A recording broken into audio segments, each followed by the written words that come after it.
안녕하십니까. 암호화폐 정보를 전달해드리는 닥터 비트맨입니다. 네, 수요일에 아침이 밝았습니다. 편안한 밤 보내셨나요? 현재 암호화폐 시장이 계속되는 하락을 보이면서 많은 분들이 안타까워하고 있는 상황이죠. 네, 과연 이런 장 상황 속에서 어떠한 소식들이 아침을 반겨줄지 한번 보도록 하겠습니다. 네, 현재 비트코인의 해시레이트가 상승을 하고 있다고 합니다. 한번 보도록 하겠습니다. 네, 비트코인의 해시레이트가 95,929로 이제 전날 대비 17% 상승을 했다고 하는데요. 네, 암호화폐 자산관리 서비스 플랫폼 디베이에 따르게 되면 17일 오후 5시 기준 비트코인 네트워크의 해시레이트가 전일 대비 17.04% 올랐다고 합니다. 네, 비트코인의 가격은 2.45% 내린 6,921.75달러를 나타내고 있는데요. 네, 해시레이트의 경우는 블록체인 네트워크에서 채굴자들이 가지고 있는 채굴 파워로 해당 수치가 높을수록 채굴 속도가 빨라지게 됩니다.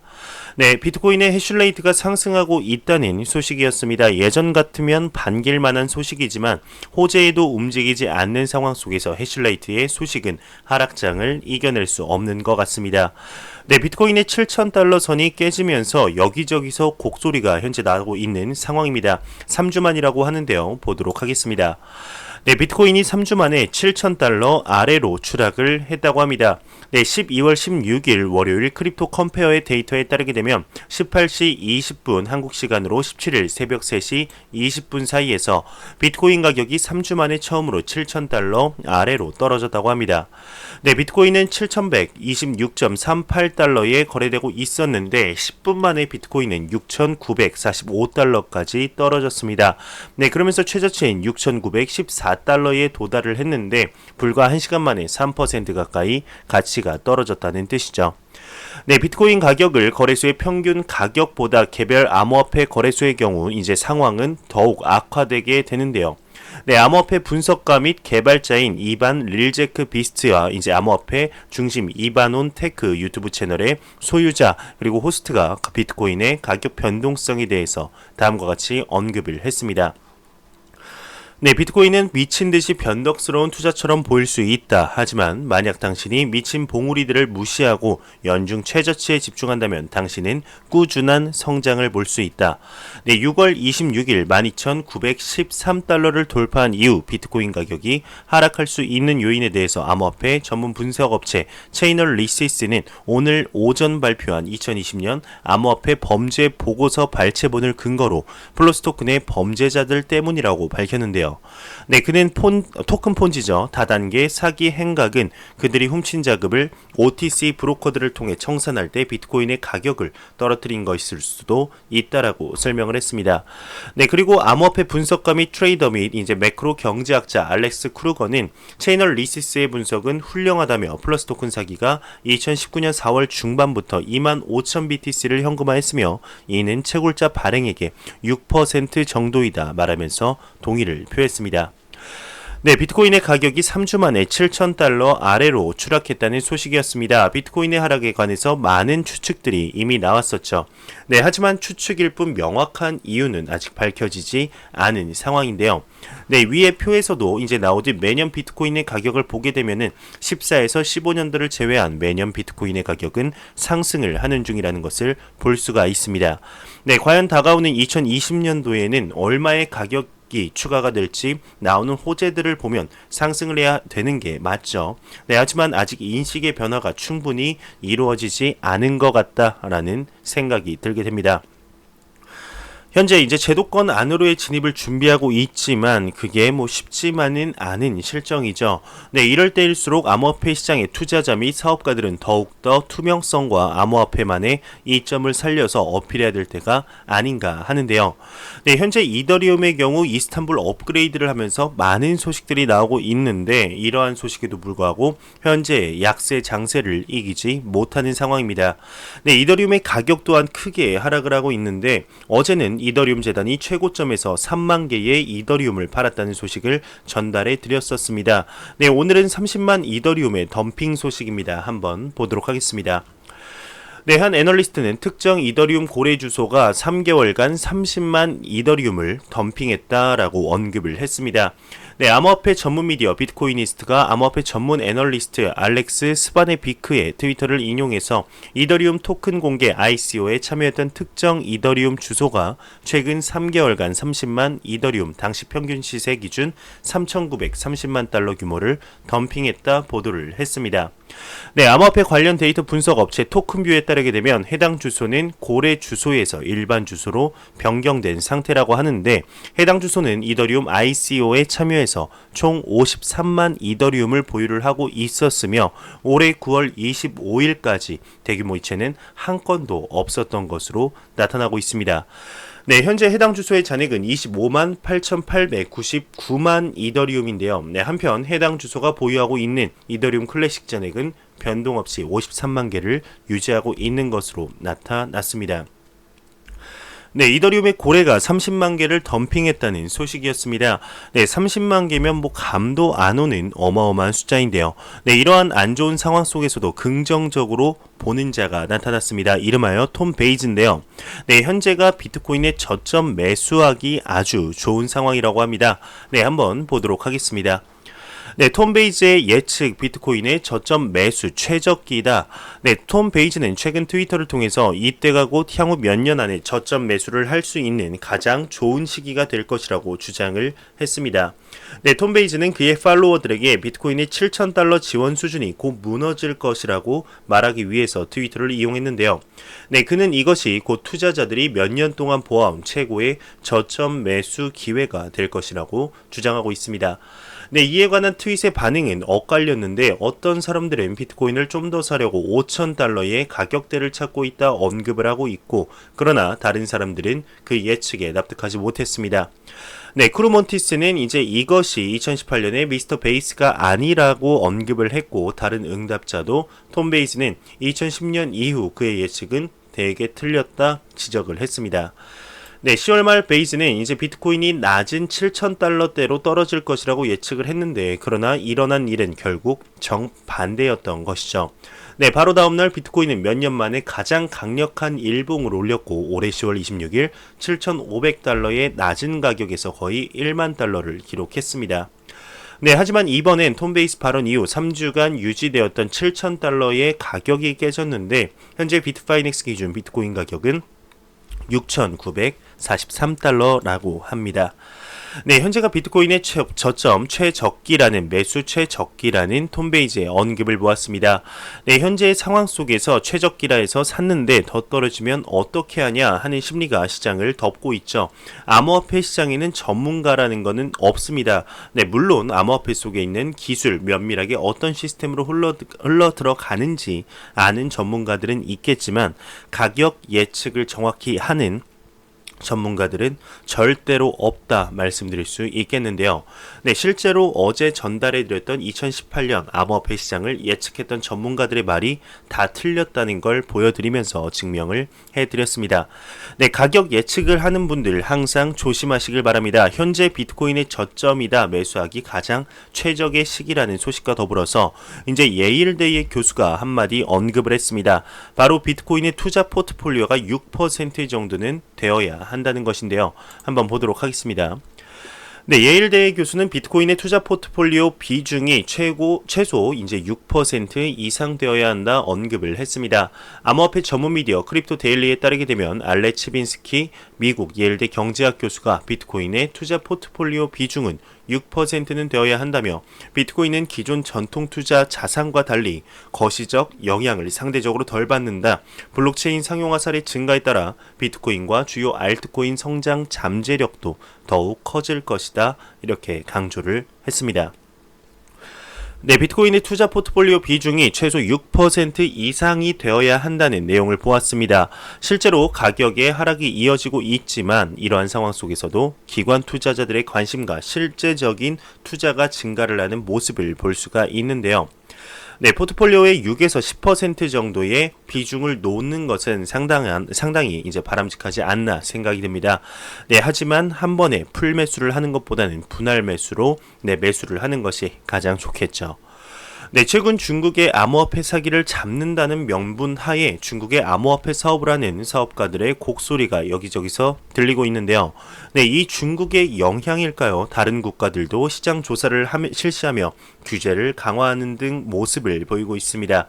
네, 이번에는 독일에서 소식이 나왔는데요. 네, 자세히 보기 전에 코인마켓캡에서 가격 보고 넘어가도록 하겠습니다. 네, 코인마켓캡에서 메이저 탑10 코인들 전반적으로 한번 살펴보도록 하겠습니다. 네, 시가총액 1위의 비트코인의 경우 4.19% 하락하며 790만원대, 이더리움이 7.8% 하락하면서 15만 2천원대, 리플 XRP가 8.4% 하락을 하면서 228원대를 보여주고 있습니다. 네, 비트코인 더미넌스 같은 경우는 67.2%로 매우 강력한 암호화폐의 비트코인 시가총액 점유율을 볼 수가 있겠습니다. 네, 다시 본론으로 들어가겠습니다. 독일의 금융감독청이 이제 암호화폐 파생 상품 관련 시장 조사를 실시한다고 합니다. 한번 보도록 하겠습니다. 네, 독일 금융감독청은 암호화폐 파생 상품 관련 시장 조사를 실시한다고 합니다. 네, 핀테크 전문 온라인 미디어 파이넥스트라에 따르게 되면 독일 금융감독청 바핀이 이제 암호화폐 파생 상품에 대한 시장 조사를 실시하고 있는 것으로 나타났습니다. 네, 이번 조사를 통해 바핀은 이제 비트코인, 이더리움 등 메이저 암호화폐 기반 파생 상품을 중심으로 투자자, 소비자 보호 협회 및 기타 이익 집단의 의견을 수렴할 예정이라고 하는데요. 네, 또한 바핀은 시장 참여자들의 리스크에 초점을 맞춰서 해당 시장을 평가할 예정이라며 최근 몇 년 동안 투자자들의 암호화폐 파생 상품 즉 마진 거래 등에 대한 관심이 높아지고 있어 암호화폐에 대한 감독기관의 엄격한 심사 및 조치의 필요성이 느껴졌기 때문이다 설명을 하고 있습니다. 네, 독일 금융감독청의 암호화폐 파생 상품 관련하여서 시장 조사를 실시한다는 소식이었습니다. 네, 기사에서도 나오지만 사람들의 관심도가 높아지고 있기 때문인데요. 네, 사람들이 관심을 가질수록 여러 문제들이 대두되기 때문에 성장해 나가는 암호화폐 시장만의 문제는 아닌 것 같다는 생각이 듭니다. 또 독일의 경우는 지난 12월 내년부터 은행들이 암호화폐 자산 판매와 수탁, 즉 커스터디 서비스가 허용될 것으로 예상되는 등 암호화폐에 대해서 그리 부정적인 모습이 아니기에 조금 더 건강한 시장으로 만들기 위한 발걸음 정도로 보면 딱 맞지 않을까 하는 생각이 듭니다. 네, 매일같이 나오는 소식이 있습니다. 바로 리플 XRP에 관한 소식인데요. 네, 리플의 비즈니스 성장의 핵심 지표가 발표가 되었습니다. 네, 과연 무엇일지 보도록 하겠습니다. 네, 데이터 분석 기업이 리플의 직원 수가 534명이다. 비즈니스 성장의 핵심 지표다 발표를 했습니다. 네, 미국 리플이 직원 수에 있어서도 순조롭게 성장을 계속하고 있는 것으로 나타났습니다. 직원 수의 추이는 비즈니스의 견고함을 보는 중요한 데이터죠. 암호화폐 블록체인의 영역에서는 자금 흐름의 관계에서 해고 통보가 보도되는 경우가 많았기 때문에 시장에도 긍정적인 요인으로 볼 수가 있겠는데요. 네, 미국 데이터 분석 기업인 크래프트가 제공한 데이터에서는 리플의 직원 증감을 나타낸 그래프가 올라왔습니다. 네, 2019년 12월 현재 직원 수는 대략 534명, 또한 현재 리플의 구인 페이지에는 취업 지역을 세분화 49개의 일자리가 게재되어 있습니다. 네, 리플은 11월 S회를 개최하면서 리플렛의 참가 기업이 300개라는 새로운 목표치를 넘어선 것이나 리플렛의 거래가 전년 대비 10배 증가한 것을 보고를 했죠. 네, 12월 들어 투자 부문 자회사인 엑스프링이 개발자를 위한 블록체인 결제 원스톱 플랫폼을 만들었었는데 13일에는 미국 소비자 금융보호국 CFPB가 발표한 공식 문서에 XRP와 같은 암호화폐를 보유하고 결제 플랫폼을 제공하는 리플과 같은 암호화폐 기업과의 파트너십을 지속적으로 확대 성장시켜 나감으로써 국제 송금의 효율화를 촉진화시킬 가능성이 있다 기술을 했습니다. 네, 기업으로서도 주목도가 높아지고 있는 것 같다며 내용이 마무리되고 있습니다. 네, 그러면서 이제 리플사의 평균 직원들의 급여는 6만 5천 달러, 하나로 약 7,600만 원에 달하는 것으로 나타났습니다. 네, 리플에 관한 소식이었습니다. 현재 떨어져만 가는 XRP 가격에도 불구하고 리플사의 사업은 날로 확장되어 가는 것이 아닌가 생각이 드는데요. 네, 직원 수가 확실한 지표는 맞죠. 사업이 확장되며 해야 하는 사업의 크기만큼 사람의 숫자도 늘어가는 건 당연한 이치입니다. 네, 만약 사업이 잘 안 되거나 축소가 되면 가장 쉽게 나가는 돈을 줄일 수 있는 방법의 1순위가 바로 인건비를 줄이는 건데, 현재 리플사의 소식들을 보게 되면 수많은 파트너십과 XRP 생태계 구축에 많은 노력을 하는 것을 알 수가 있습니다. 네, 그뿐 아니라 성과들도 계속해서 보이고 있죠. 하지만 XRP의 가격이 떨어지며 리또 속이라는 소리가 절로 나오고 있는 상황 속에서 과연 리플사의 행보가 가격에 긍정적인 영향을 미칠 수 있을지는 조금 더 봐야 할 것 같습니다. 현재로서는 수많은 호재들이 힘을 못 쓰고 있는 것이 참 안타까울 따름이죠. 네, 저스틴 선이 트론 기반의 AI 프로젝트 발표를 계획했습니다. 네, 저스틴 선 트론 CEO는 발표를 좋아하는 것으로 알려져 있죠. 그러나 최근 그는 커뮤니티를 흥미롭게 하고 추측하게 만드는 다른 전략을 개발한 것 같습니다. 네, 현재 저스틴 선은 트론에 기반을 둔 인공지능 AI 프로젝트의 게시물을 리트윗하고 있으며 추측을 하라 라고 언급하고 있습니다. 아마 다음 주쯤 공개될 것으로 보이는데요. 네, 팀 저스트의 트위터에서는 세계 최초의 자동 탈중앙 마인드 인공지능 이론을 구축한다고 적혀 있는데, 이 게시물은 트론의 약간 바뀐 로고와 같은 그림이 그려진 짧은 무슨 일이 일어나고 있다라고 언급을 하고 있다고 합니다.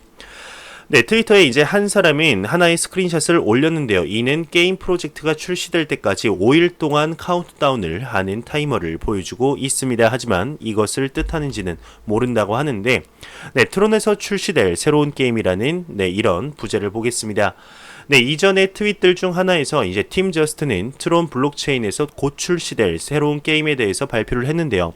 네, 이 프로젝트는 고스트 3D며 트론을 활용하겠다고 약속하고 있어서 이 암호화폐를 위한 실제 용도가 될 수 있다며 내용이 마무리되고 있습니다. 네, 나스닥 출자의 미국 암호화폐 거래소 LXX가 17일 선물 거래를 출시한다고 합니다. 네, 월가의 대형 금융기업이 출자한 기관 투자자 전용의 암호화폐 거래소 LXX의 암호화폐 선물 거래를 미국 시간 17일부터 시작하는 것으로 발표됐습니다. 네, LXX는 공식 SNS상에서는 발표되지 않고 있으며 회원사와 고객들에게만 통지 형식으로 전달한 것으로 보이고 있는데, 또한 구체적인 종목이나 선물 상품의 상세 등 명기하고 있지는 않고 있다고 합니다.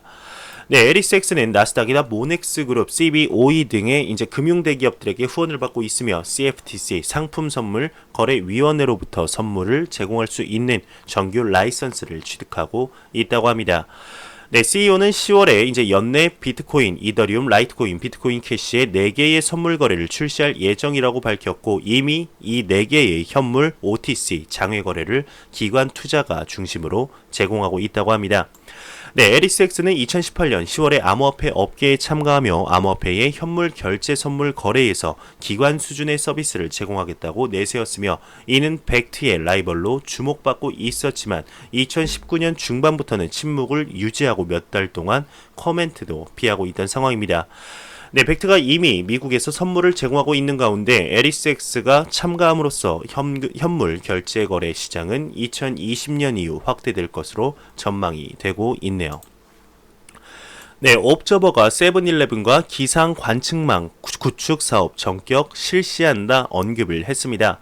네, 연내 세븐일레븐 100여 점의 설치 후 내년 상반기까지 3,000여 점으로 이제 관측망을 구축한다고 하는데, 블록체인 기반 기상 빅데이터 기업 옵저버가 세븐일레븐, 코리아세븐과 미세먼지 및 기상 관측망 구축 계약에 의해서 세븐일레븐의 전국 편의점에 옵저버의 미세먼지 및 기상 관측기기 미니 웨더 스테이션 MWS를 설치를 했다 16일 발표를 했습니다. 네, 옵저버는 세븐일레븐과 협업을 해서 수도권 지역을 시작으로 연내에 100여 점의 세븐일레븐 점포에 MWS를 우선 설치할 계획이라고 하는데요. 네, 세븐일레븐에 설치된 옵저버 MWS는 가로 10cm, 높이는 13cm의 소형 장비로 초미세먼지, 기압, 기온, 습도, 강수, 유무 등을 실시간으로 관측해 지역별 맞춤형 기상 관측이 가능하다고 합니다. 네, 옵저버는 환경재단의 미세먼지 방지 1호 기업인 세븐일레븐과의 협업으로 미세먼지 오염도가 심해진 우리나라의 기상 환경에 맞춰서 기상 관측기기를 전국으로 확대하여 보다 촘촘한 데이터를 확보하고자 한다 밝혔는데, 옵저버 관계자는 현재 국내 미세먼지 및 기상 정보는 시, 구 혹은 일부 동단위의 광역지역 기준으로 제공되어 실제 거주지역 인근의 정보까지는 알기 어려웠으나, 세븐일레븐은 일반 도심이나 농촌지역, 제주도와 같은 섬지역을 포함해 약 10,000개 이상의 점포를 운영 중이기 때문에 세븐일레븐 점포에 기상 관측기기를 설치할 경우 전국 대부분 지역에서 조밀하게 미세먼지 및 기상 정보를 관측할 수 있다 언급을 했네요. 빅데이터를 얻겠다 이 말이겠죠. 네, ICO 전문 리서치 업체 메사리가 최근 보고서를 통해서 2020년 암호화폐 업계 주목할 인물 탑10을 발표했습니다. 네, 암호화폐 거래소 바이낸스 CEO 자오 장펑 CG를 1위로 선정을 했는데, 바이낸스 CEO 장펑 자오, 그리고 GKC CEO 주코 월콕스, 메이커다오 창업자 룬 크리센 텐슨이 지난해에 이어 명단에 이름을 올렸습니다. 네, 이와 관련해 메사리는 암호화폐 업계에서 가장 영향력 있는 인물들을 찾고자 한다며, 보고서에 거론된 리더들은 암호화폐 시장 내 거시적 추세에 영향을 줄 수 있는 인물로 향후 10년간 산업 전반의 트렌드를 이끌어갈 것이다 설명을 했습니다. 네, 주중 독일 대사가 독일 정부 블록체인 발전 전략을 마련하겠다 언급을 했습니다. 중국 현지 미디어에 따르게 되면 주중 독일 대사 클레멘스 기츠가 2019 제3회 중국 인터넷 금융 포럼에서 현재 독일 정부는 각 부서에서 블록체인 발전 전략을 이미 마련한 상태다 밝혔습니다. 네, 이와 관련해 그는 독일 정부의 블록체인 기술에 대한 관심은 암호화 자산 방면뿐만 아니라 기타 분야에서의 응용까지 향하고 있다며, 블록체인은 거버넌스, 공급망 관리, 핀테크 등 여러 분야에서 응용될 수 있기 때문이라고 설명을 했는데요. 네, 이어서 그는 블록체인의 독특한 아키텍처는 적합한 곳에 응용돼야 한다며, 적합한 조건이 갖춰지면 블록체인 기술을 통해 소비자 보호 및 데이터 보호 등을 기대해 볼 수 있다 이렇게 덧붙였습니다. 네, OKEX가 18일 FCT를 상장한다고 합니다. 크리스마스 이벤트를 진행한다고 하는데요. 네, 중국계 암호화폐 거래소 OKEX가 공식 채널을 통해서 18일 19시 FCT 상장과 함께 이날 19시부터 25일 19시까지 크리스마스 리워드 이벤트를 진행한다 공지를 했습니다. 네, 블록체인 전자계약 서비스 개발사 피르마체인 거래량 상위 200위권 투자자를 대상으로 약 40만 FCT를 지급할 예정이라고 합니다. 네, 코인원이 코인원 플러스 락업 프로젝트를 개시했습니다. 네, 첫 프로젝트로 MATIC를 이렇게 매팅 네트워크죠. 이렇게 했는데요. 네, 국내 암호화폐 거래소 코인원이 코인원 플러스의 신규 서비스 락업 프로젝트를 시작한다 밝혔습니다. 네, 첫 번째 락업 프로젝트는 매팅 네트워크로 30일간 락업하면 연이율 30.29% 리워드를 제공받을 수 있다는 설명인데, 네, 락업 프로젝트는 특정 기간 자산을 보관하면 기간 만료 후 원금과 함께 토큰 또는 스페셜 리워드를 제공하는 서비스라고 합니다. 네, 또한 코인원 노드는 추 매팅 네트워크의 검증인으로 참여 예정인데요. 네, 한편 코인원 플러스는 락업 프로젝트 외에도 데일리 스테이킹 암호화폐를 보유하면 매일 리워드를 지급하고, 스테이킹 코인원 노드들을 통해 코스모스 블록체인에 기여 최대 리워드를 지급하는 등 많은 서비스를 제공하고 있다고 합니다. 네, 미 은행 스테이트 스트리트이 제미니와 파트너십을 체결했습니다. 비즈니스 와이어에 따르게 되면 미국 보스턴 소재 은행 스테이트 스트리트이 현지 암호화폐 거래소 제미니 운영사 제미니 트러스트와 파트너십을 체결했다 17일 밝혔습니다. 네, 이를 통해서 양사는 디지털 자산 관련 새로운 파일럿 프로그램을 진행한다는 설명인데요. 네, 또한 양사는 해당 파일럿 프로그램을 통해 제미니 커스터디와 스테이트 스트리트의 백오피스 보고 방식을 결합하면서 지속적인 디지털 자산 관련 연구 및 개발을 진행할 예정이라고 합니다. 네, 이와 관련해 랄프 아치카르 스테이트 스트리트 디지털 제품 개발 및 혁신 총괄은 고객들의 수요 증가에 따라서 디지털 자산 관련 비즈니스를 발전시키고자 한다며, 디지털 자산 산업은 아직 초기 단계지만 미래의 업무 방식에 근본적인 영향을 미칠 수 있고 기회를 제공한다 이렇게 설명을 했습니다. 네, 러시아의 다이아몬드 채굴업체 알로사가 블록체인 다이아몬드 유통 추적 앱을 출시했습니다. 채굴 전문 미디어 글로벌 마이닝 리뷰에 따르게 되면 러시아 다이아몬드 채굴 회사인 알로사가 블록체인 기반 다이아몬드 유통 과정 추적 어플리케이션을 출시했습니다. 네, 해당 앱은 블록체인 스타트업 에버레저를 통해 중국 소매업체를 대상으로 서비스될 예정이라고 하는데요. 네, 또한 소비자는 해당 어플리케이션을 통해 다이아몬드의 원산지, 특징 및 소유권 이전 이력 등을 조회할 수 있다고 하네요. 네, 제가 준비해온 소식은 여기까지입니다. 마지막으로 코인마켓캡에서 가격 보고 마무리하도록 하겠습니다. 리플 XRP 기준 228.62원인데요. F5번 한번 눌러보도록 하겠습니다. 네, 아까보다는 조금 소폭 상승한 229.60원이지만 아직까지 크게 하락을 하고 있죠. 네, 이러한 하락이 정말 에너지 충전 구간이 되어서 크게 높게 상승하는 날이 하루빨리 오기를 진심으로 바라보겠습니다. 네, 제가 준비해온 소식은 여기까지입니다. 영상이 도움이 되셨다면 구독과 좋아요 그리고 광고 한 편만 처음부터 끝까지 시청해 주시기 바랍니다. 이 채널은 오직 광고 수익으로 운영이 되게 됩니다. 항상 영상 시청해 주시는 시청자분들, 구독자분들 너무나 감사합니다. 저는 다음 영상으로 찾아뵙도록 하겠습니다. 지금까지 닥터 비트맨이었습니다. 감사합니다.